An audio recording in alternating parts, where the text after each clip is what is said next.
Indrajit had come and he had released the Brahmastra weapon, the final astra which he had, because nothing else was working on Hanuman. So therefore he released Brahmastra, and out of respect for Lord Brahma, Hanumanji received it. So he allowed the Brahmastra to bind him. It was not that Brahmastra, actually Brahma had given already the benediction to Hanuman that Brahmastra will not be able to bind him or not be able to kill him also. Yet, because he very much wanted to meet Ravana, therefore, Hanuman allowed himself to be bound.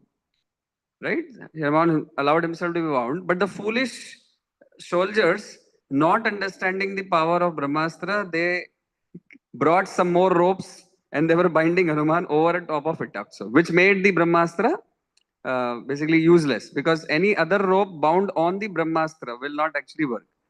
That means the Brahmastra will be cancelled. So all that happened. And but of course, Hanumanji wanted to go, so these soldiers, these Rakshasas were carrying him towards the courtroom of Ravana. That was where we ended last time. Today, we will be discussing, our primary discussion will be based on conversation between Hanuman and Ravan. That will be our discussion, and we'll try to learn a few lessons through this episode. Let's begin. Hare Krishna. Om Agyantimirandhasya Jnananjanashalakaya Chakshurunmilitam Yena Tasmai Shri Guruve Namaha. Namo Om Vishnupadaya Krishna Presthaya Bhutale Srimate Bhaktivedanta Swami Niti Namine. Namaste Saraswate Deve Gauravani Pracharine Nirvishesha Shunyavadi Paschatya Deshatarine. He Krishna Karuna Sindho Deenabandho Jagatpate Gopesh Gopika Kanta Radha Kanta Namostute Tapta Kanchana Gaurangi Radhe Vrindavaneshwari Vrishabhanu Sute Devi Pranamami Hari Priye Namo Mahavadanyaya Krishna Prema Pradayate Krishnaya Krishna Chaitanya Namine Gaurattvashe Namaha. Jaya Shri Krishna Chaitanya Prabhu Nityananda Shri Advaita Gadadhar Srivasadi Gaura Bhakta Vrinda. Hare Krishna Krishna Krishna Hare Hare Hare Rama Rama Rama Hare Hare. Hare Krishna. So it's a great fortune in our lives to actually hear from the great books like Ramayana, which are given as a gift of our parampara in our Vedic culture. So we owe our respect to the rishis, munis, acharyas, great Vedic scholars who have preserved the sanctity of the scriptures by commenting over them, by teaching them, by not letting this knowledge get lost. Although so many attempts in the past have happened. Can you increase the volume a bit? It's little, I have to strain a little.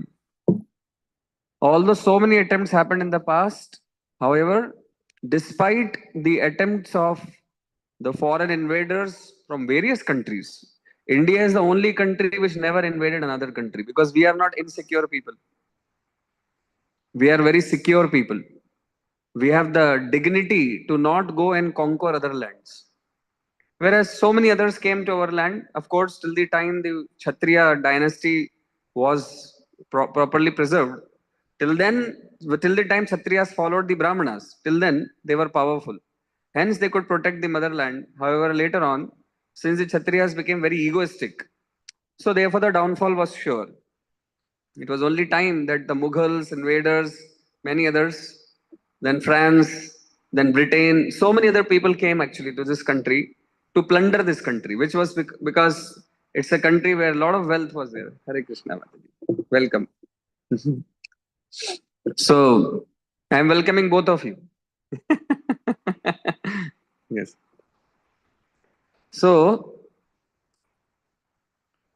still, despite all the various attempts to destroy the Vedic knowledge, Vedic culture, yet today, even in this Kali Yuga also, the knowledge is preserved. So we owe our respects to Rishi Nam, to the great rishis of the past who have sacrificed their life for the welfare of the people.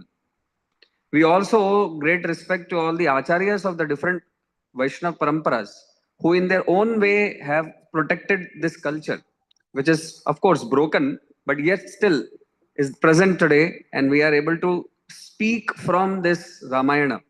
Why? Because it is still preserved, the book is still preserved, the knowledge is still preserved.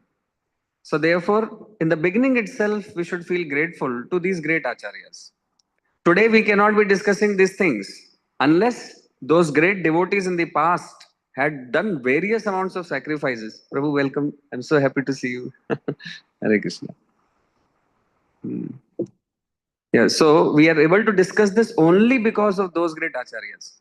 But sometimes, of course, gratitude is a very good quality. I'm beginning with this. Gratitude is a very good quality. We should feel grateful to anybody who does anything small to us. We should feel very grateful. We are not entitled to receive anyone's service. No, we don't have any entitlement. Correct? So if anybody does even a small act of service to us, we should be very grateful. Even including our own parents, if they do anything to us, we should be grateful. If anybody helps us in any way, we should be very grateful. That's very good. At the same time, the greatest amount of gratitude must go to these great acharyas. You see, life is same. Whether you are an animal or a human, you will live, you will breathe, you will eat, you will sleep, you will do something to fill your belly. Whether in a sophisticated way, like humans, by going to schools and colleges, or in little unsophisticated ways by hunting or any other means which the birds and animals are using. There is nothing great in this. So, greatness to the human life is added when we receive the spiritual knowledge. But you cannot receive the spiritual knowledge unless these all great acharyas of the parampara, so many hundreds and thousands of them, for millions of years, who have preserved this Vedic knowledge. Tene brahmhridayadi kavaye moyanti yat surayaha. It says that the knowledge, this Vedic knowledge was given to Lord Brahma in the beginning of the creation. Then Brahma spoke it to Narada. Narada spoke it to different devotees. At different times he spoke to different devotees. Right? And then down the line it came in the parampara. So many hundreds and thousands of acharyas. They are affecting our life today by preserving the Vedic knowledge, by which today we are able to get this pure knowledge. This is a very great thing. So great. So of course people they evolve in their maturity over time.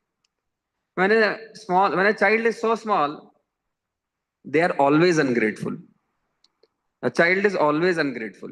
He does not or she does not understand that when somebody does something to you, you are supposed to be thankful. Rather, the child keeps demanding all the time. So that's why child is ignorant. They say he's an ignorant child. Oh, fool, we say. Whenever you have to say somebody a fool, what do you say?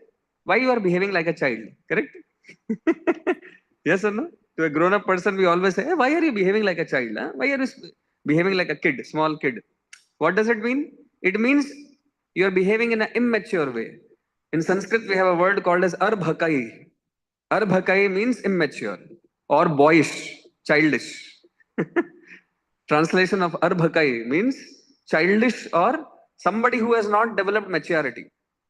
So, what is the meaning of maturity? Maturity means if someone is doing something towards me, I must feel very grateful and thankful. And what is the meaning of thankfulness? I should return the favor back. I should not keep the favor on me. That's called as maturity. So I'm remembering so many Vedic teachings on this, but since I have to speak on Ramayana, but to begin with this beautiful point. So, small child is arbhakai, ignorant, immature, always ungrateful, always demanding something from others to give them. So we ignore the child's mistakes, we ignore if he is foolish, we ignore if he is ignorant. Why? Because he's a small kid. But how long you are ignoring? To the age of 7 or 8, generally children are forgiven. Okay, ठीक है, small boy, चलो ठीक है. He's a boy only, he's a small kid only, he does not understand, she does not understand, we forget. The moment he crosses 6, 7, 8, expectations of growing up is there. I have seen both kind of kids. I have seen kids who are very, very mature, even at the age of 8 or 9. I have also seen kids who are very, very childish, even up to the age of 13, 14, 15 also. I have seen both. But yeah, the maturity means this, that when somebody is doing anything for you, you feel very grateful. You don't have any entitlement. Entitlement means that birthright to receive service from someone. No, we have a right to do service to others. We do not have a right to accept from others. No, we should feel it is a rin. Rin means I am indebted. If somebody does some favor to me, I am indebted. उसके एहसान के नीचे मैं दब गया हूं. That is a right thought. If anybody does any small act of favor to you, that's how you should feel. You should feel very grateful. Oh, thank you so much. You did so much for me. Actually, that is a maturity, actually. And what do you mean by that? You want to return that favor. Now, I will do something to benefit you because you did this much for me. Now, for different people, different things they are grateful for. I was discussing that we should be grateful for any physical act of service done to us by parents, by elders, by teachers, by so many people who are actually helping us. But the greatest amount of gratitude actually should go to these rishis and munis and the devotees and the parampara acharyas who have preserved the Vedic knowledge. Why? Why should we have the greatest amount of gratitude? So, is it possible for you to make some bullet points? Because at the end of the class, I want to revise. So, what happens? I speak a lot of important points, but many times people hear, but they don't keep it into the memory. You know? So, if you can make some bullet points, I can show at the end. So, this is one of the highlight points which I am putting. I may even speak to you also as I keep speaking. The highlight point. So, this is one of the highlight point that we should be the most amount of gratitude in our life we should give to the acharyas of the parampara to preserve the Vedic knowledge. Why? Because we will be like animals only if we do not receive the Vedic knowledge. They are making our life human by allowing the Vedic knowledge to be preserved. And because of which today, now, on this day, our 3rd of August 2025. Today, if we are able to hear about Ramayana, if we are able to hear this Vedic knowledge, it's because of their glory that they did so much of sacrifice, because of which we are receiving the Vedic knowledge. Hence, according to the Srimad Bhagavatam, we are always indebted to the acharyas who have lived in the past. Always. Why? Because that's how human society gets any meaning in life. So, with our gratitude to these great acharyas of the past, let us start the discussion. So, I'll speak from the point where Hanumanji is being dragged towards the courtroom of Ravan. So, I had not mentioned this in the past, but let me mention this. So, Ravan was so agitated after the death of his son, youngest son, Ashok Kumar, that he personally wanted to go out and actually combat Hanuman. But it would be such a great insult. Right? It will be such a great insult to the king of the whole world. Actually, whole world that time doesn't mean only this earth planet. Ravana was the ruler of the entire universe. Right? So it would be Hare Krishna. It would be such a great disrespect that in the army of the ruler of the entire universe, there is nobody who can combat a Vanara, a normal soldier looking like a person. He's not even a king also. Hanuman is not a king. Right? So it would be such an insult to Lanka that if Ravana had to come out and fight with Hanuman, so therefore he himself was not going, although he was so much wanting, I will go and kill him. So he kept on sending, and then at the end, he sent Meghnad or Indrajit, and Indrajit finally binds him. Indrajit knew the rules of war. Indrajit had great knowledge about scriptures also. So when Indrajit saw the Rakshasas putting more ropes around Hanuman, in his heart he felt very terrible. He said, "Arey, they are nullifying the effect of this Brahmastra by tying other ropes." But he could not stop them because they already came and started binding. However, he was having a little fear in his heart. He was thinking, if this Vanara knows that now the pass, the rope which he is bound by is ineffective, which means he can come out of it, what will he do? I will have to again fight with him. But he thought maybe he is ignorant, that's why he is not breaking the ropes. He thought like that. But he was a bit afraid. He was fearful that his Vanara should not come out again. They were dragging him, various Rakshasas were coming and making fun of him. And all the while, Hanumanji was grinning at all these Rakshasas.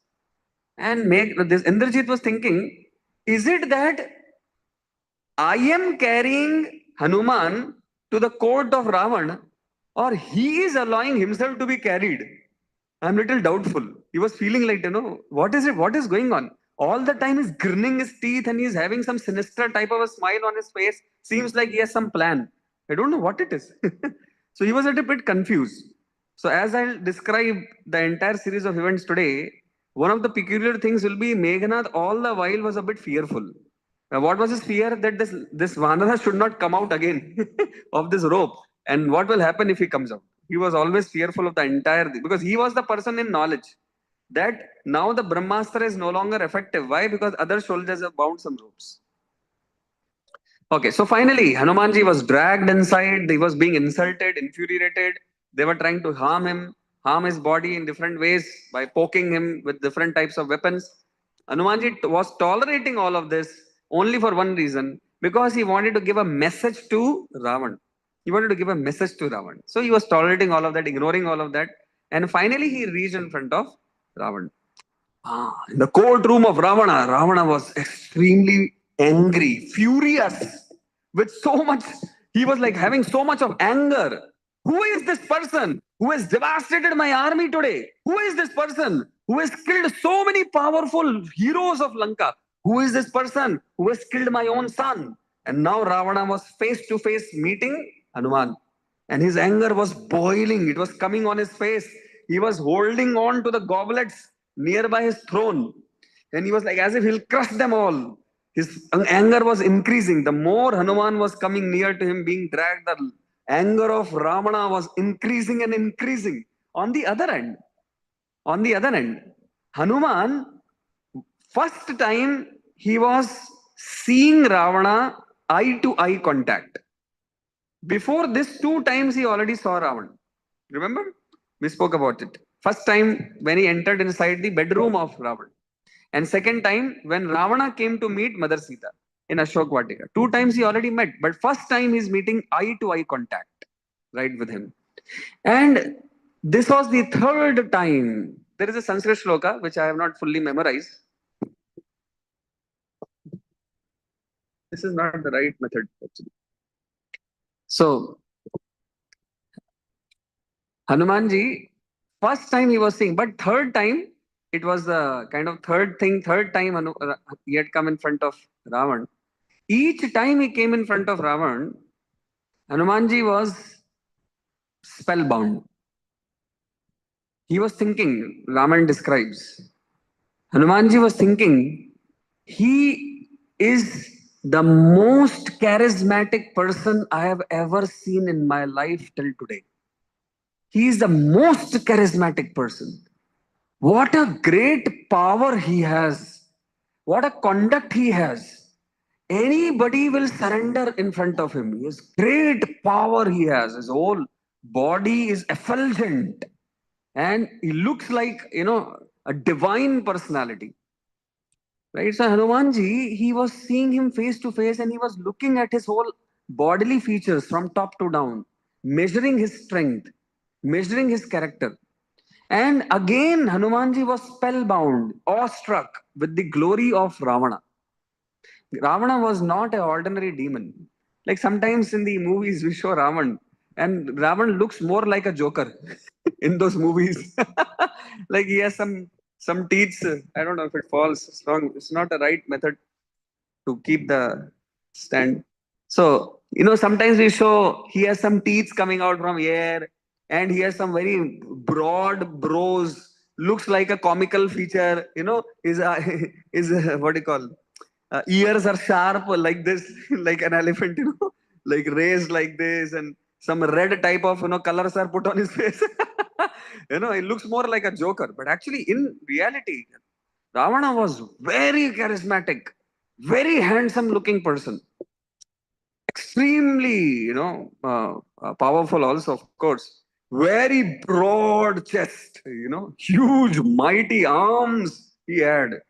And he was wearing so much, he was fond, like Ravana was fond of wearing silk robes. So the finest of the silks he was actually wearing, adorned with finest of the silks. Yeah, you are quite late. You should actually come on time next time. Don't laugh. Come on time next time. Yeah. You are just coming from second floor to here. You should reach before 6:45. All of you. Yeah. So, mm, Ravana, he was fond of gold. All the different, what do you call, his fingers. He had so many different types of jewels. On his there were bracelets, there were different types of, ornaments he was wearing. Thick gold was all over his body. Different parts of his body was adorned with different types of gold. Big, huge diamond he had on his chest. He was wearing a huge diamond. He had a necklace made of sapphire pearls, beautiful whitish, bluish pearls. His entire neck was filled with that. Different types of jewels he had on his body. Hanumanji was measuring him, his, from top to bottom he was seeing. As I was saying, like different parts of the body were decorated in various ways. He was like a hero in the true sense. So beautiful looking, so charismatic looking, flamboyant. Like all different types of characteristics are there to a hero. So there are 5 types of primary rasas. Those who know the Natya Shastra, usually, you see what happens? There is a male personality and there is a female personality. Both are present in everybody. The feminine nature, the masculine nature. It's both present in every boy and every girl, in every male and every female. Each of us have both aspects. Okay, so there is the beauty aspect, which is feminine aspect. There is a bravery aspect, which is the masculine aspect. So Ravana had both of them. He had a balance of both. Beauty plus bravery, right? Then similarly, there are 5 types of rasas. So Ramayana is describing all those characteristics inside Ravan. That as far as his speech is concerned, he spoke measured words, which would directly enter into the heart of anybody who hears him. And he would want to follow his command willingly. So this is called as power of speech. Okay, so generally the power of speech is a feminine quality. Krishna says in the Bhagavad Gita also that among the women I am the speech. Right? So he says that fine speech is what I am, It's a fine quality of speech. So similarly, as I said about the beauty aspect, about the speech aspect, and knowledge aspect. So he has great amount of knowledge. He's a great scholar. He's not like some ignorant fool, like terrorists today. We say, oh, he did not study, so therefore he became terrorist. Oh, he became a gunda. We say ना, वो कल का मवाली है, मवाली है. उसको education नहीं मिला, इसीलिए मवाली बन गया. We say sometimes ना, if you educate, क्या बोलते हैं उसको? पढ़ोगे लिखोगे तो बनोगे नवाब, खेलोगे कूदोगे तो बनोगे खराब. Sometimes it say like that. They say like that actually also, which means they say that the more knowledge you have, the more respectful you will become in this world, and you will not do some bad actions. But in the true sense, the Ravana had various types of knowledge. He was very knowledgeable person, extremely knowledgeable, refined, gentle, manly behavior he had. Hanumanji was measuring all of this. And in his heart of the hearts, again he was thinking, if at all, yeah, please, yeah, this is not the right way, right? Okay, adjust it. Otherwise, all the time I have to adjust. Yes, right. That's it. Thank you. Thank you. Yes. Hare Krishna. So, Hanumanji was thinking, with so much of qualities which this man has, if at all he could have used all of this in the service of my Ram, that would have been so good. Again, Hanumanji is thinking the same thing. If at all this person would have used all his talents, all his knowledge, all his prowess in the service of Lord Ram, what great it would be. Hanumanji was thinking like that, right? But then he thought that just one bad quality is sufficient to destroy all his good qualities. And it's a fact of life. I'll explain this point a bit more with elaboration and examples. But let's first see in Ravan. Hanumanji started thinking, if and only if this person would not have kidnapped Mother Sita, if and only if he would not have done this action of his, oh, he'll be considered so virtuous actually. But then, because he has done this one action, all his good qualities have gone to dust. Because this one bad thing in him, his lusty nature, has destroyed everything good inside him. Krishna says this very same thing in the Bhagavad Gita also. So let me remember the Sanskrit verse. He says, Kamesha, Krodesha, Rajoguna Samudbhava, Mahashano, Mahapapma, Vidhi Ena Ihe Vairinam. He says that what is the greatest enemy of the soul? Krishna is speaking this to Arjun. It's a very great wisdom. He says that the greatest enemy of the soul, of the Atma, is the lust. Okay. He says, Kam Esha, Krodh Esha, Rajogun Samudbhava, Mahashano Mahapapma Vidhi Ena Iha Vairinam. Vairi. Vairi means enemy. This is the greatest enemy of the soul, lust. Actually, every one of us have a right to enjoy within the boundary of dharma, sanctioned by God. The moment you cross that boundary of dharma, that is called as lust. The propensity to enjoy outside the boundary of dharma is called as lust. For example, you work hard, you earn some money, and you can eat some good foodstuffs using that money. Nothing wrong about it. Since you worked hard, you are entitled to get some money, and therefore you use that money to eat something nice. That's not a wrong thing. But now you want to usurp the other man's property, other person's property, and loot that money from him. That's lust. And this will destroy all the good quality of the person. Everything good inside him will get destroyed. Ishwanishad says further, it says, uh, Ishwanishad says about the quota of enjoyment. It says, ईशावास्यमिदं सर्वं यत्किंचित् जगत्यां जगत्तेन त्यक्तेन भुञ्जिता मागृडाकस्य सुद्धनम्, which means that there is a quota of enjoyment fixed by God for everybody. You can enjoy, right? But within the boundary of dharma. If you cross that boundary, then you will be destroyed. All the good inside of you will be totally nullified. You want to project that shloka? That will be good. Yes. As I keep speaking shlokas, you can project also. People can look at them. This is Ishwaprasad Mantra 1. Ishwaprasad ISO Mantra 1. You can put it. Yes. Yeah. ईशावास्यम idam sarvam yat kinchit jagatyam jagat tena tektena munjita magrada kassa siddhanam. Translation: everything animate or inanimate that is within this universe is controlled and owned by the Lord. One should therefore accept only those things necessary for himself, which are set aside as his quota, and one should not accept other things knowing well to whom they belong. So actually Vedic knowledge is very essential. People who are ignorant of this Vedic knowledge think that, I can do anything. I can, loot anybody. What is the problem? I can do anything I like. Well, actually, you'll be punished by the laws of God. That's what will happen to you. Yes, you can do anything you like. And then God will do what he likes on you. Correct or not? Yes. So, very important. So, Ravana's this bad quality destroyed everything good inside of him. Everything good. He had great merit. He had great power. He was very brave. He was very courageous. He was very handsome looking.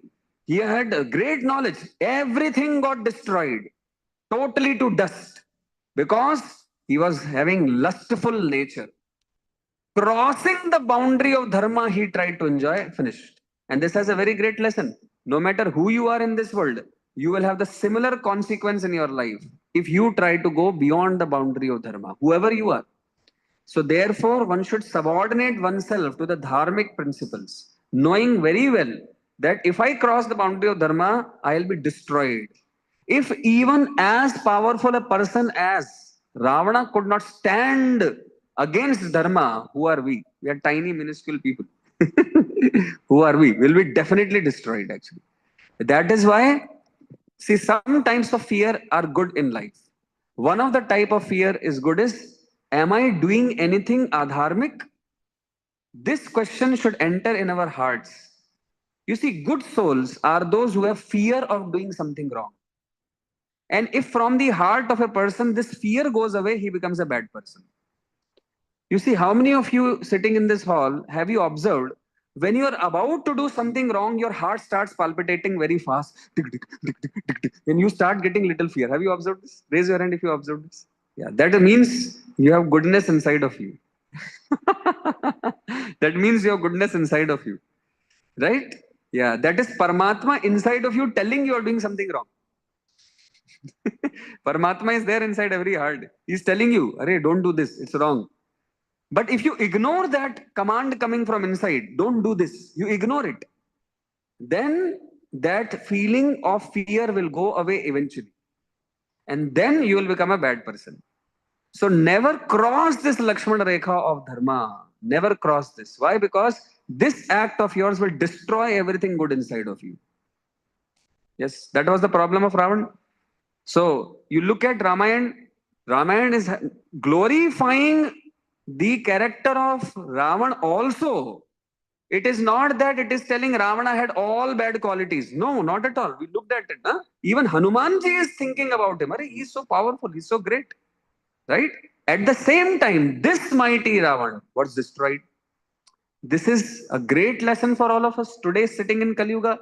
In Kali Yuga, people think everything is okay till the time you can enjoy. No. If you cross the boundary of dharma, you definitely will be destroyed by that adharmic action. Hence, you should have a great fear of doing adharmic activities. That fear must exist in everyone's life. And in different way, adharma can be done. Especially in 3-4 things I should mention. So, with regards to money, okay, so paradravyeshu लोष्ठवत, paradravyeshu, दूसरे का पैसा कंकड़ पत्थर समान मानना चाहिए. पर द्रव्येशु लोष्ठवत, जैसे कि पत्थर जब आपके हाथ में आता है उसको फेंक देता.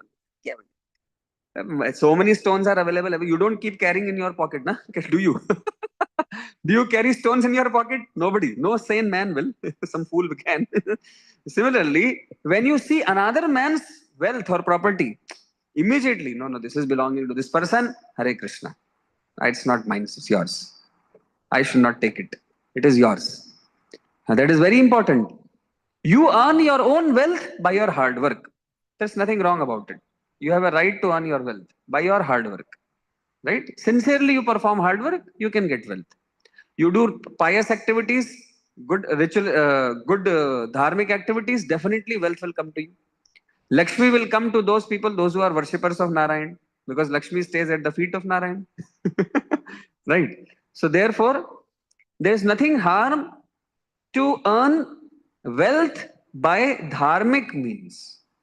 But wealth earned by speaking lies, wealth earned by harming the other person, wealth earned by deceitful means, doing something like, fishy, as they say, something by which, there is something wrong happening, and under the table, something like that, people have under the table mentality.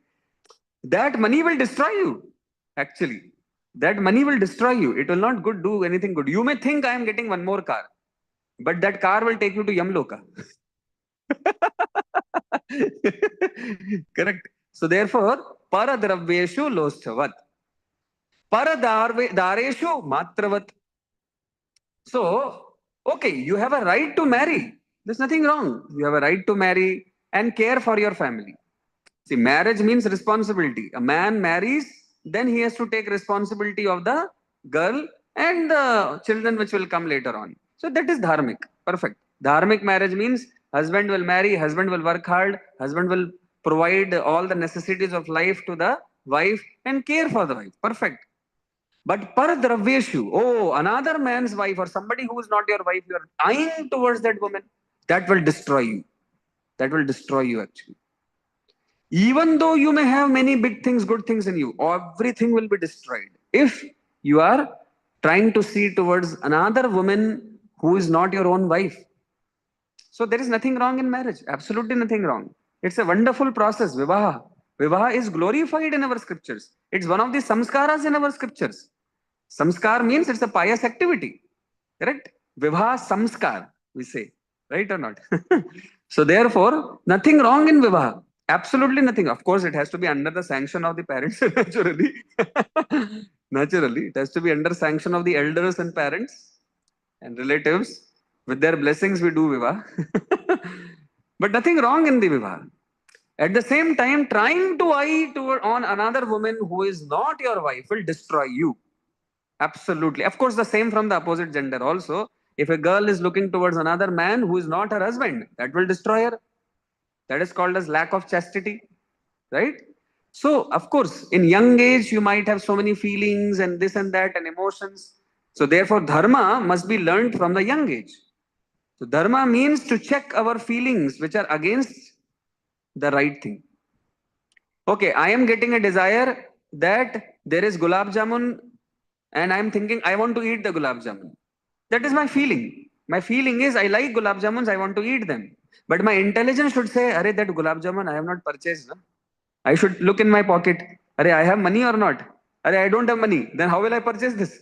Oh, I can't eat it. So then go away from there. Don't stand over there, keep looking at gulab jamun. Correct or not? Yes. If I don't have money to buy it, fine, some other time I'll eat. This much control of mind and senses is expected from humans. That's why dharma is made for human beings. Correct? So a young boy may get attracted to a young girl may get attracted to a young boy. That is human nature. But what makes us divine, what makes us actually a human being is to check that feelings if it is going against dharma. That is what is necessary. And that is this can be developed if we have respect for the guru. Because the guru will tell us what is right, what is wrong. And then we say, oh, respect towards the guru is one quality which can come out all the other good qualities inside of you. Right? So therefore, of course, there are, the young boy and a young girl, if they are getting attracted to each other, that is natural. The problem will come if they get attracted to the same gender. That is a big problem. Nowadays, that is also happening. Like a boy is getting attracted to another boy, or a girl is getting attracted to another girl. Big problem. That is psychological problem. Right? But if the boy is getting attracted to a girl or a girl is getting attracted to a boy, that is human. But what is another human quality? To check one's feeling which is against dharma, because otherwise this will destroy you. This is what dharma says. Of course, in future, somebody wants to get married nicely with a good girl. Very nice. Some girl wants to get married to a good boy. Very nice. Perfect. We have no problem with that. We don't say that is wrong. Right? But young boys and young girls should learn how to control their mind and senses. And one thing is required for that: respect towards the guru. If we cultivate the respect towards Guru, if we cultivate respect towards Vedas, naturally we'll have fear in our heart when our feelings go beyond, our control.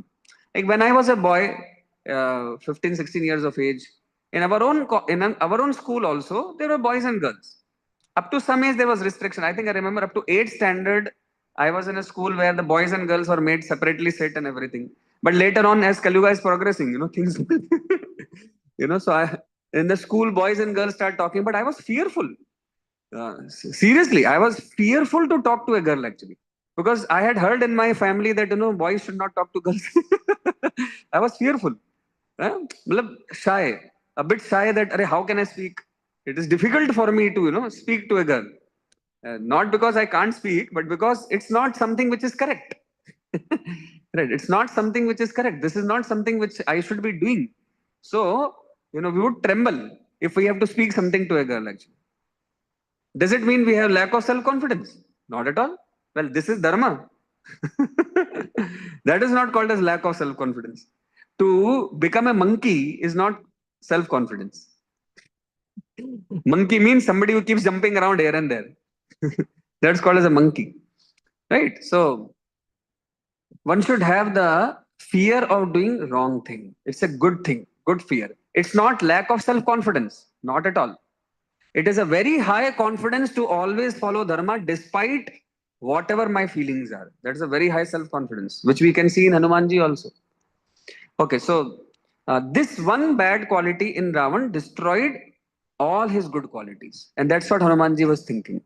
Hanumanji was thinking that if at all this person did not have done this act, oh, he could have been so great. He could have been so meritorious.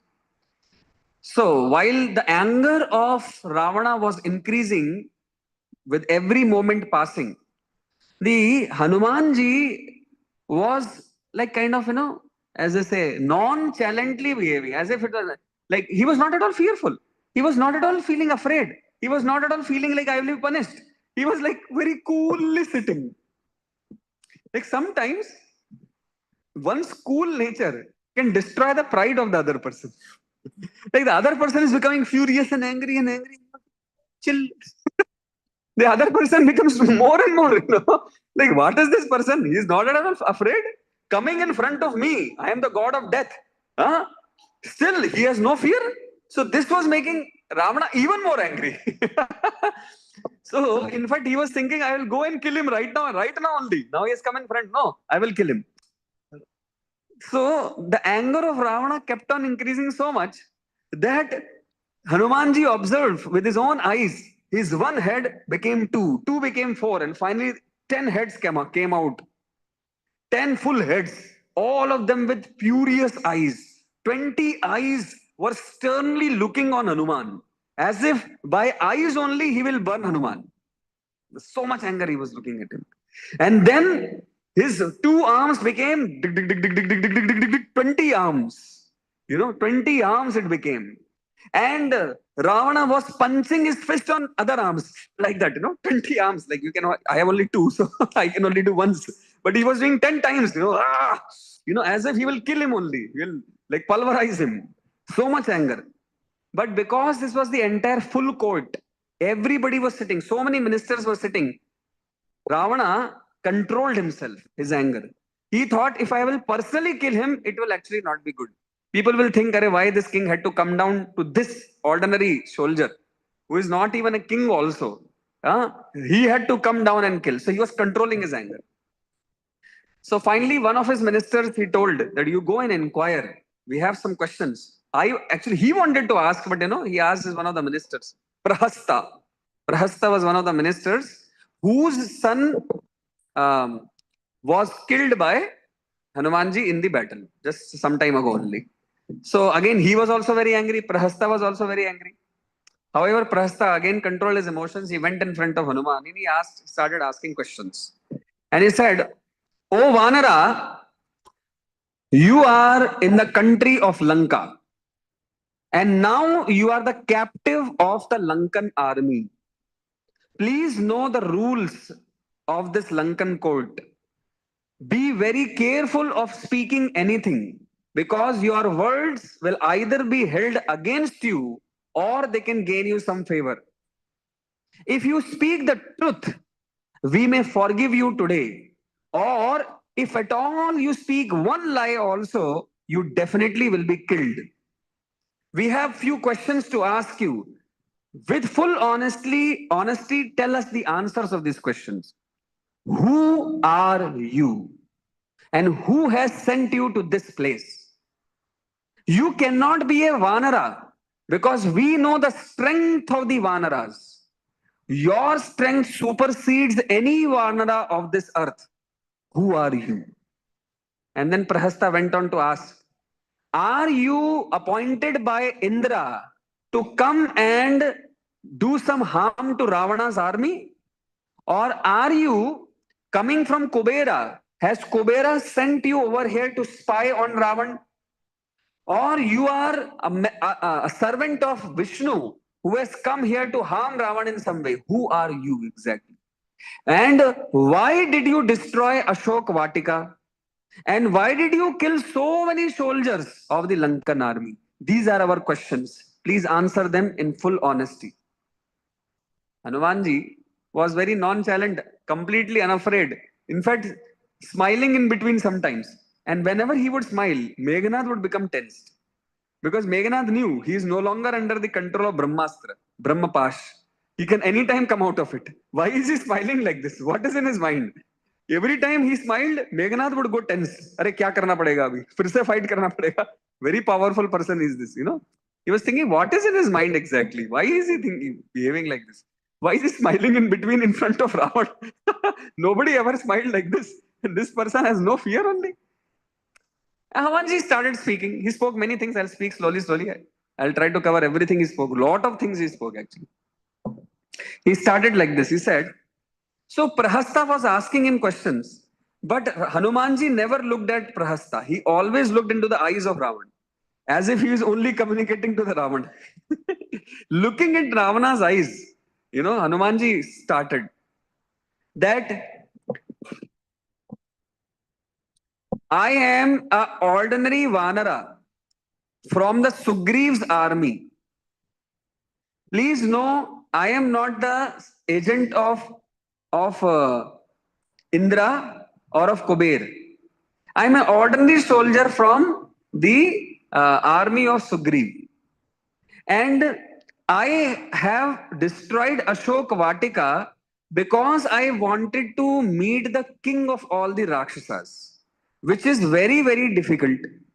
Hence, I thought that to meet the king of all the Rakshasas, let me destroy his favorite garden. And if I destroy his favorite garden, I have been brought in front of Ravan. This was my plan. That's why I destroyed Ashok Vatika. As far as destroying the so many soldiers, that was not my intention because they kept on coming in front of me. Even though I told them not to fight, still they were fighting. Hence, in self-defense, I have to kill them. But that was not my intention. Finally, he said, I allowed myself to be bound by the Brahmastra when Indrajit came only for one reason, because I wanted to come here in front of Ravan and give him a message. And then, you know, so this is the way he spoke first. First few words he spoke like this, as a direct answer to the questions he was asked. And then he said, by the way, Ravana, O king of all Rakshasas, I want to tell you something since I'm in front of you. Your soldiers are very foolish. They are absolutely ignorant. They do not know the science of weapons. They do not understand how to fight. This is what I realized in the last so much hours when I was fighting with them. And he said, as an example, I want to tell you, your soldiers are so ignorant that when I was bound by Brahmastra, not knowing that we cannot disrespect Brahmastra by tying another rope on it, many of your soldiers ran and they were trying to bind me by the other ropes. Look at how much ignorant your soldiers are. You see, he's punching the ego of Ravana. He's punching the ego by so many ways. You know, first of all, he said, I'm an ordinary soldier. Ordinary? My God, singular person killed 1/3 of the army and he's calling himself ordinary? It's too much of an insult to the Lankan army. Think about it. You know, and he's saying that, well, I myself purposefully destroyed Ashok Vatika. And he has no fear to tell it because I wanted to meet you. Arre wah. Look at this, you know. What kind of, you know, he's punching the ego of Ravana again and again. And he said that your soldiers are very ignorant. They don't have any knowledge only. What kind of people you are having in your army? You know, one by one, he's punching his ego. He went on and he said, Ravana, I came in front of you taking so much trouble. Taking so much trouble, I came in front of you to give you that message which perhaps your counselor, ministers, and the family members are not giving to you. Let me tell you my message. Yeah? And then he spoke that actually, so while he was speaking all of this, In one of the versions of Ramayana, some additional information is given. There are many versions of Ramayana. Valmiki Ramayana is the most authentic, but there are other sages also who have translated or who have made their commentaries also. So in one version of Ramayana, it says that while Hanumanji said this, so Ravana retorted back and said to Hanuman, "Oh Vanara, from where are you getting so much of power?" And Hanumanji replied back, "I am getting this power from the same source as from whom you are getting your power." I am getting my power from the same source from where you are getting your power, O Ravan. So Acharyas explained that Hanuman was trying his best to explain to Ravan that he should not be proud of his power, because his power is also borrowed from Supreme Personality of Godhead. So therefore, actually, it is said in the Bhagavad Gita, Krishna says, "Ahankar vimoodatma karta ham iti manyate." So, Ahankar vimud atma karta ham. That you can show. This is, I think, eighth, seventh, eighth, seventh. I don't know, seventh somewhere. Ahankar vimud atma karta ham iti manyate. That a ignorant person, because of false ego, thinks that I am the doer. Yeah, this prakrite kriyamanani gunakarmani sarvasha. Yeah, gunakarmani sarvasha. Ahankar vimudatma karta mati manyate. That the ahankari person, egoistic person, thinks I am the doer. I have done something great. In reality, you do not have any power. Whatever little power you have, it is coming from Supreme Personality of Godhead only. If somebody is beautiful, they are beautiful because they have been given beauty from Lord Vishnu. Otherwise, by old age, your beauty will go away. It was given to you, it can be taken away. Yes or no? It's not yours. You cannot claim it to be yours. Okay, so you have some power in your arms. Well, that's because your stomach is digesting the food. And Krishna says in Bhagavad Gita, he says that Pachami annam chaturvidha, that I am the fire of digestion. 15th chapter it says that I am the fire of digestion, which digests the 5 types of Pachanmi annam chaturvidha, 4 types of foodstuffs. I'm forgetting the line before it. So I am the fire of digestion, he says. So each limb of your body, your heart is palpitating, your stomach is digesting, your brain is thinking, your kidneys are functioning, your liver is functioning. That's not your power. That's Lord Vishnu's power. It is because Lord Vishnu has sanctioned, therefore it is happening. You cannot even breathe if Lord Vishnu does not sanction it. So therefore there are so many diseases like asthma, like so many things, right? So each of disease shows that when Lord Vishnu stops the sanction, we don't want this person to breathe anymore. He will not be able to breathe. We do not want this person to see anymore. You cannot see. Your vision is gone. We don't want this person to hear anymore. Your hearing capacity is gone. Yes or no? We can see that happens in this world. You cannot lift your arm above if Lord Vishnu does not want. Yet we claim that my power is my own, my beauty is my own, my knowledge is my own, my remembrance is my own. No, that is ahankar. Actually, we are totally dependent on the Supreme Lord. Please see this. Aham Vaisvana Robhutva Praninam Deham Ashrita. He says, Praninam Deham Ashrita. Right? Pranapan Samayukta Pachami Annam Chaturvidha. He says, I am the one. Please read the translation. I am the fire of digestion in the bodies of all living entities. I join with the air of life, outgoing and incoming, to digest the 4 kinds of foodstuff.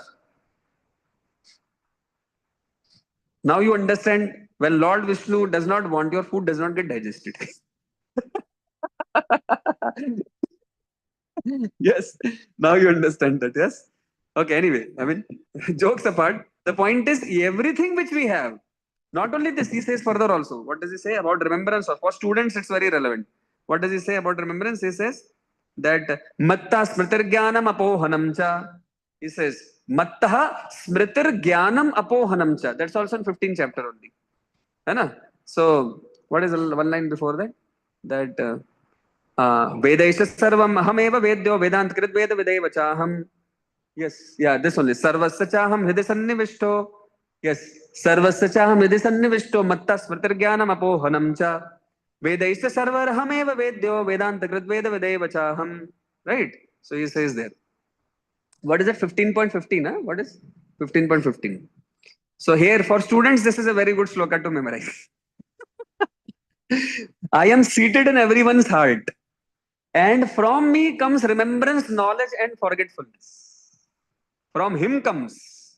When you are forgetting something in the exam, you should know Lord Vishnu is not sanctioning it. And when you are remembering something in the exam, you should know, thank you, my dear Lord Vishnu, you sanctioned the memory. How many of you have seen this? That sometimes you go totally blank in the exam and you are not able to recall only. अरे कल ही तो याद किया था यार. It happens with you. Yeah, Lord Vishnu is so powerful. Please note, we are totally dependent on him. So this thing is what Hanumanji was trying to teach to Ravan. But Ravan was very bad student. Repeatedly, Hanuman is speaking that you are not the controller, Lord Vishnu is the controller. Are understand that you are servant of Vishnu. So many times, repeatedly, he kept on speaking. But Ravan was such a bad student, he didn't understand anything. So many times the teacher is repeating, yet he is not understanding. Look at it. Why he is not understanding? Because he does not want to understand. He doesn't want to listen to the teacher, actually. He is not interested in listening to what the teacher is speaking only. Therefore, who can teach such a person? Nobody can teach. Yeah, that is the trouble with Ravan. His ears were deafened due to the pride he had. So much pride that I am the great person. It was blocking his 2 ears. So when a person becomes egoistic, they lose the mood of a learner. Actually, ego destroys your learning capacity. Whenever you become egoistic, you lose your capacity to learn. Ravana is a classic example. Hanumanji, in so many ways, he was speaking this. That, Arey Ravana, understand you are simply a servant of Vishnu. Why are you trying to do all these things which you are doing? In fact, Hanumanji said to him that if you just give Mother Sita back, I promise you, Ram will not do any harm to you. This I promise. Just return Sita back with me, and I promise no harm to will happen to you by Lord Ram. Just do this much. Okay, we'll forgive you for whatever you did. Just return Sita back. He is not able to hear anything. Nothing is falling on his ears. So much ego he has. You see, that is the problem. When you are not able to learn or listen to another person who is giving you good advice, it's only and only because of our ego. And hence, humility is the sign of virtue. When somebody is humble, they are able to learn very quickly. Whereas when somebody is egoistic, they will take lot of time to learn. They will not learn easily. Very difficult for them for learning. So that's why humility must be cultivated by every student. Actually, humility must be cultivated by every human being, actually. Every human being should be a student throughout the life, right? You may pass out of a college, but you always remain a student in the school of life. You always have teachers above you who can teach you. Like those who know me, they know me that I am very happy to always learn from my superiors. I am very eager. Whenever some senior devotee is there, I am always happy to learn from them. Why? Because that should be our. A person who is proud thinks I know everything. Whereas a person who is humble feels I should learn more. I should always try to learn more from somebody who knows more than me. That is a sign of humility. Correct? Despite whatever your age is, it does not matter. You may be 50 years, you may be 60 years. We can always learn from somebody who knows more than us. We should be humble enough, actually. Right? Yes. This is a very important quality. In Kali Yuga, people are being taught everything wrong. They are thinking that I should be egoistic, I should be proud. These are Ravana type qualities. Yeah? You become a mini Ravana if you develop this kind of a character of becoming proud, of becoming egoistic. No. Actually, if you become humble, you can learn so much. So much you can learn. I have seen in my own life. I have learned from various teachers, various devotees, so many of them. And only one thing in me helped them to teach me was I was very submissive in front of them. I used to always inquire from them, always learn with eagerness. So many devotees taught me actually. I learned from at least some 7, 8 devotees who are very, very great scholars in the Vedic literatures. Very big scholars. They have themselves learned so much, but I could learn from them very easily. Because only of one thing. Why? Because I went in front of them in a very humble state of mind. Please kindly teach me. Please kindly, I want to learn from you. And therefore, they allowed me to have discussions with them. And many times, our discussions would go on for hours and hours. I would have so many questions, and they would keep on answering. And they would again keep on asking. They would keep on answering. And by the time we see our watch, 4 hours are gone. And it's not that we spoke unnecessary things. No, no. I always kept on asking on my reading of the Srimad Bhagavatam. I had read Bhagavatam, but I had many questions. So therefore, I kept on asking, and they would keep on giving answers for 3, 4 hours actually. So many devotees, like His Grace Radhika Vallabh Prabhu, His Grace Radha Gopinath Prabhu, His Grace Radhesham Prabhu, Gauranga Prabhu, so many devotees. At least eight or nine of them I have inquired a lot for hours and hours. His Holiness Bhanu Swami Maharaj, very kind of him that he allowed me to serve him personally. So for many years, for around 10 years, I served him. And I kept on learning. He is a very great scholar of Sanskrit also. I don't have Sanskrit knowledge so much. I have not been able to learn so much. Of course, it was a waste of time after a time because you have to learn the Vedas, not the Sanskrit. Right. So therefore, I learned all this Vedic knowledge because of humbly serving these great devotees. Huh? So His Holiness Bhanu Swami Maharaj, from the age of 20, he was learning Sanskrit, and now he is 75. 55 years of knowledge he has inside him. And I could receive all of that just because of my service, actually. Because I served him with great humility. He allowed me to keep on inquiring. Because why would somebody answer your questions also? No? That's another thing. He should be feeling that you are a good candidate to teach. So he kept on giving so much deep realizations, which you cannot learn easily. By your own readings, you will not be able to. Somebody who knows the subject matter, they can teach you easily. So I kept on serving. Long time I served him for 10 years. Now also I want, but since he is also occupied in other part of the world, I am occupied here. So when we are young, we have time. So we should learn actually. Learn from our great devotees. Yes. So, I learned from so many great devotees. This humility is the quality.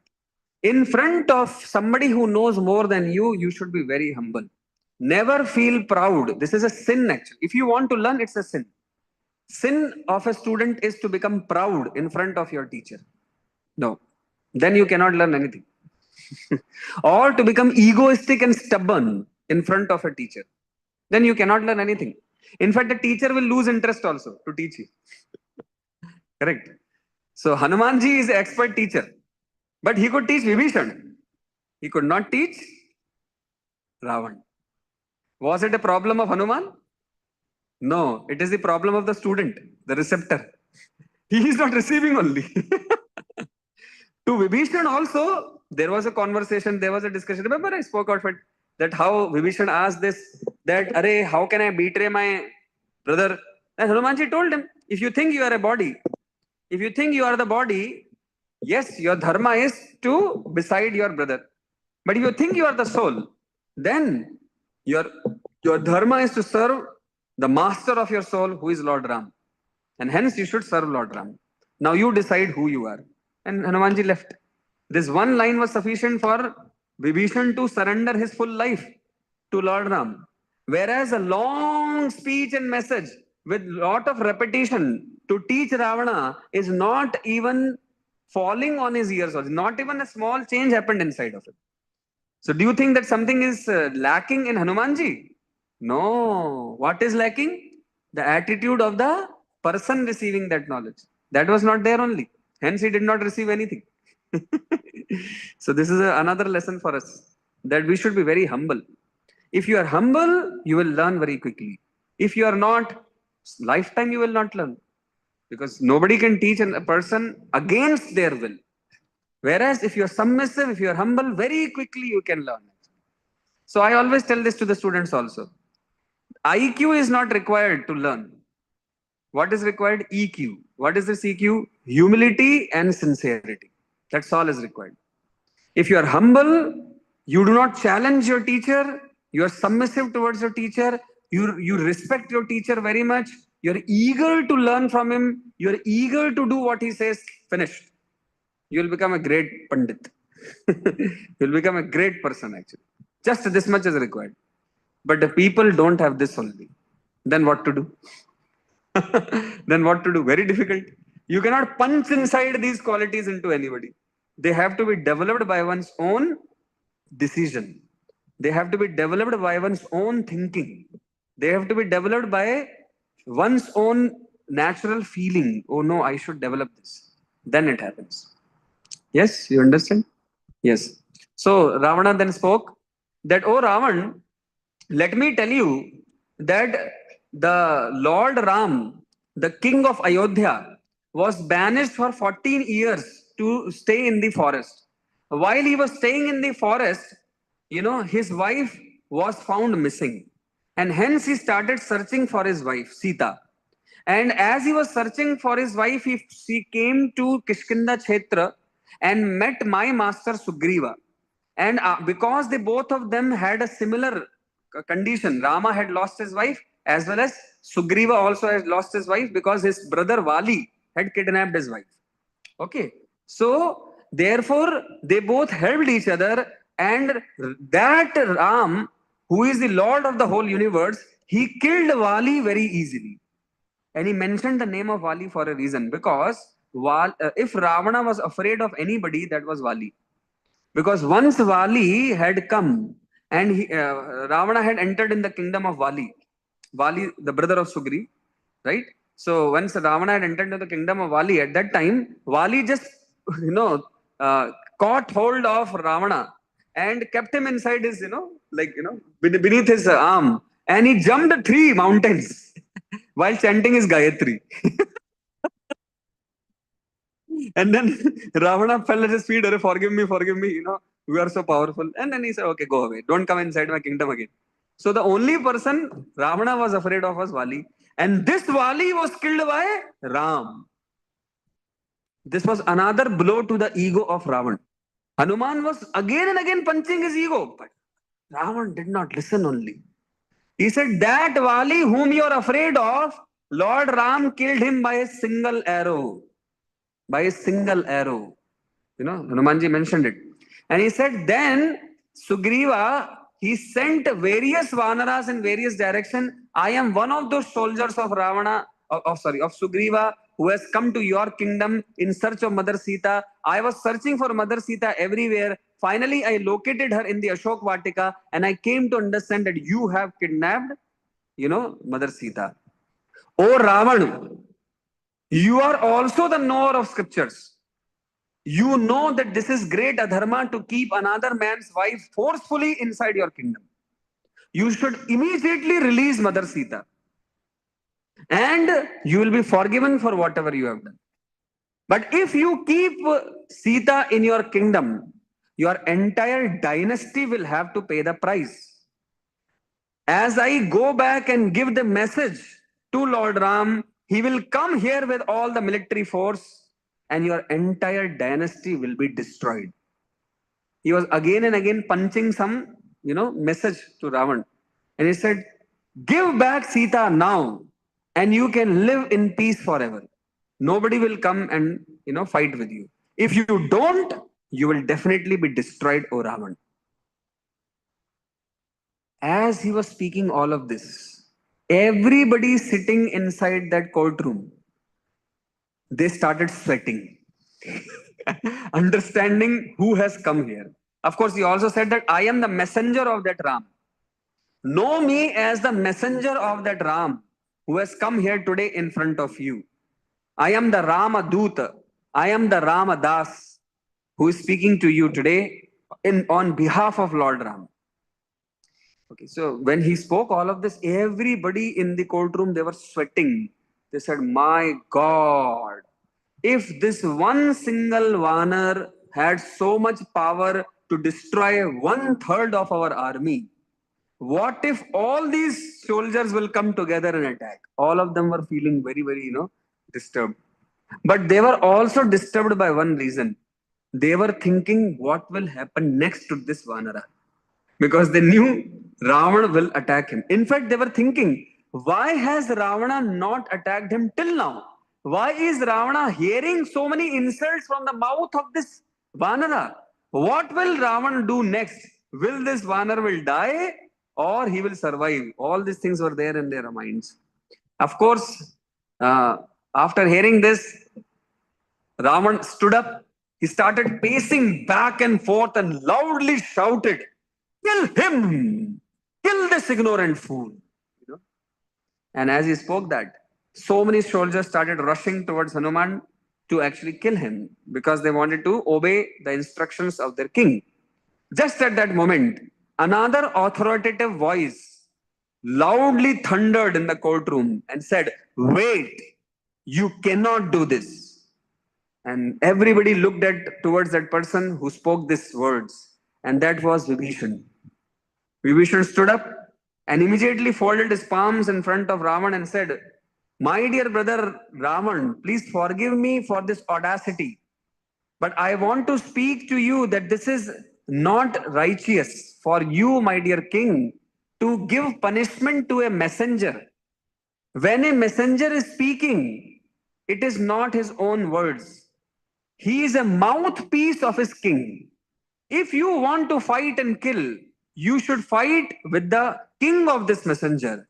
You do not have a right to kill him. We understand that he has given so much of pain to you by destroying Ashok Vatika and also killing your own son. So, in return, if you want to punish him, you can punish. You can mutilate him, you can harm him, you can insult him, you can even punish him, but you cannot kill him. That is against the code of conduct. What will the world say about you, O Ravan? That a mighty, powerful Ravan could not restrain his anger and killed a messenger of another king. That would not be good for you. My dear king, if you do truly want to show your anger, return this messenger back and let his master come to fight with you. And then in the rightful fight, you can kill, whomever you want. But not today. You must restrain, O Ravan. Please restrain. And while he was speaking all of this, Ravan was listening and he said only one word, "Hmm." And then he thought for a while. And then he thought, every person loves something as the dearmost. If you destroy that dearmost object of his love, that is the best way to remove his pride and insult him. I know that Vananas love their tail. So therefore, let us set this Vanara's tail on fire. And when this Vanara's tail will be burnt, he will get a lot of pain physically, but also he will get a lot of pain mentally because we will destroy his pride. And as he returns back, his relatives and other co-soldiers will laugh by seeing him because he has no tail. And in this way, he will remember the punishment we have given to him. So please set his tail on fire. When Hanumanji was hearing this, in his heart of the hearts, he was thinking, what a fool Ravana is. He thinks I love my body, but actually he does not know that the only person whom I love the most is Lord Ram. And he's thinking that he can give pain to me by actually setting my tail on fire. But let me teach him a lesson today as he tries to do this. And with this, he had a smile on his face while other soldiers were coming. Of course, I forgot to tell you one more thing, but as a side thing, that when Hanumanji was speaking with Ravan, he did not sit on the ground. He coiled his tail and he made it into a seat as tall as that it went above the seat of Ravan also. Ravan was sitting 9 feet above the ground, and Hanumanji went even higher than that. And from top, he was looking at Ravan and he was actually speaking at him. It was his insult. So many ways insulted. So many ways Ravana was insulted, but he could not understand anything. So therefore, now finally, his tail was about to be set on fire. What happens next? Will they be able to set his tail on fire, or what will happen in between? There was a great many things which happens on after this incidents. So all of this will describe in the next, next class, next episode. Please come on the next Sunday evening as we will describe after this what happened. Reborn. Thank you so much. So, these are the few lessons which I told. Thank you. So, this is important because revision is always a good thing. Otherwise, the most important message is, people forget. So, these are a few things. Yeah, we can read out. Somebody can read out. Yes, please read. Some of them can read. We can quickly end.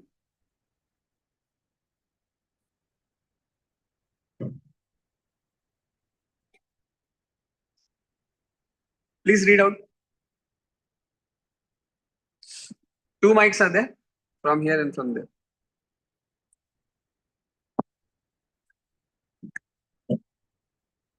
The greatest amount of gratitude should be go to rishis and acharyas who have preserved the Vedic knowledge. And the other one Because is, without Vedic knowledge, yeah, without Vedic knowledge, we'll be like animals only. What is a good difference? Huh? Yes, next. yeah, Somebody. don't try to enjoy anything beyond the quota allotted to you. It's a lust. The right type of fear, the fear of doing something that is a dharmic earning, marriage, etc., are allowed. Yes, that we spoke for a long time. And we also spoke on this that a young boy and a young girl should understand what is the boundary of dharma. So in the young age, people don't know what is what. So there is hormones which are basically coming in play at the age of 14, 15. These hormones come. And hence people feel attraction towards each other. But that's just harmonic attraction. There's nothing real in that. But because people don't have developed mind, so therefore the children think at that age that, oh, we are getting attracted and this is called as love. But actually it's just simply hormones. Psychologically, I can prove it. Psychologically, it is all that only. It's just hormones, which are there in the puberty, in the young age, up from the age of 14 to the age of 19 or 20. That is there more. Okay, so it's just hormones coming into play. But if you have Vedic knowledge, you understand, oh, what is the boundary of Dharma? That's how you actually control yourself. And the best and easiest way to control our mind and senses is to develop respect towards the Guru, respect towards Vedas. That's the easiest way. Yeah, so some other devotees can please share. And here, who has the mic here? Somebody has the mic? Yes. Please speak out. Please read one statement from me.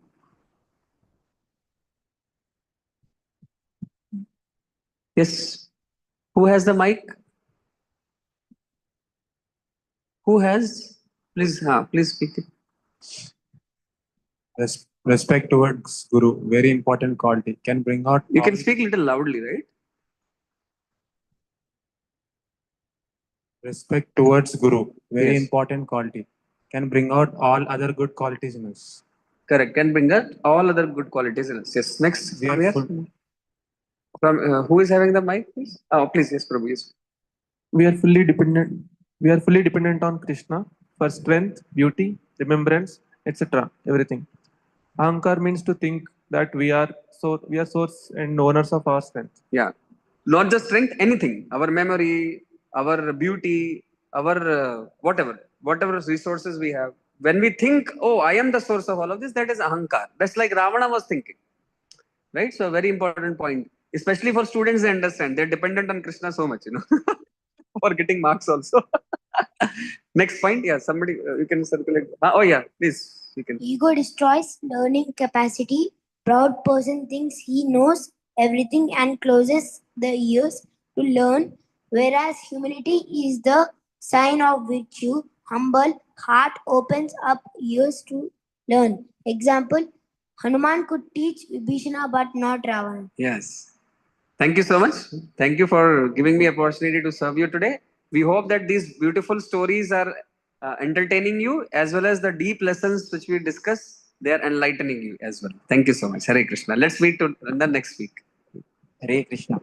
Thank you very much, Prabhuji, for such a wonderful class with so many wonderful lessons. Let's express our heartful gratitude for Prabhuji by 3 times loudly chanting Hari Bol, Hari Bol, Hari Bol. Also, wonderful news for all of us. So, as we all know, August 16th, we are having Shri Krishna Janmashtami. So on August 17th, Sunday evening, here we'll be celebrating the same Janmashtami program. Hari Bol! So the event starts from 6 p.m. onwards. So we'll be having wonderful devotional Abhishekam for Lordships. Then followed by we'll be having Katha by His Grace Hamla Mahaprabhu Prabhuji. Then also we'll have wonderful Aarti and dancing Kirtan and followed by dinner prasadam. So entire event starts by 6 p.m. onwards. 6 to up to 8:45, 9 p.m. it goes on. So we heartily welcome each one of you to be present there on August 17th. Also, you can all kindly invite your friends, neighbors, relatives who are here and wanting to learn so much on and be the part of this program. So you can kindly invite all of them. Hari Bol. 17. That is today is 3rd. So next week is 10th. So next to next week. So next week we'll be having Hanumanji Katha. We'll describe about Hanumanji. Next to next week will be Krishna Katha. Why? Because Krishna Janmashtami. So we'll describe about the pastimes of Lord Krishna. Okay. Hari. Now we can all proceed for dinner. Dinner. Hari Bol.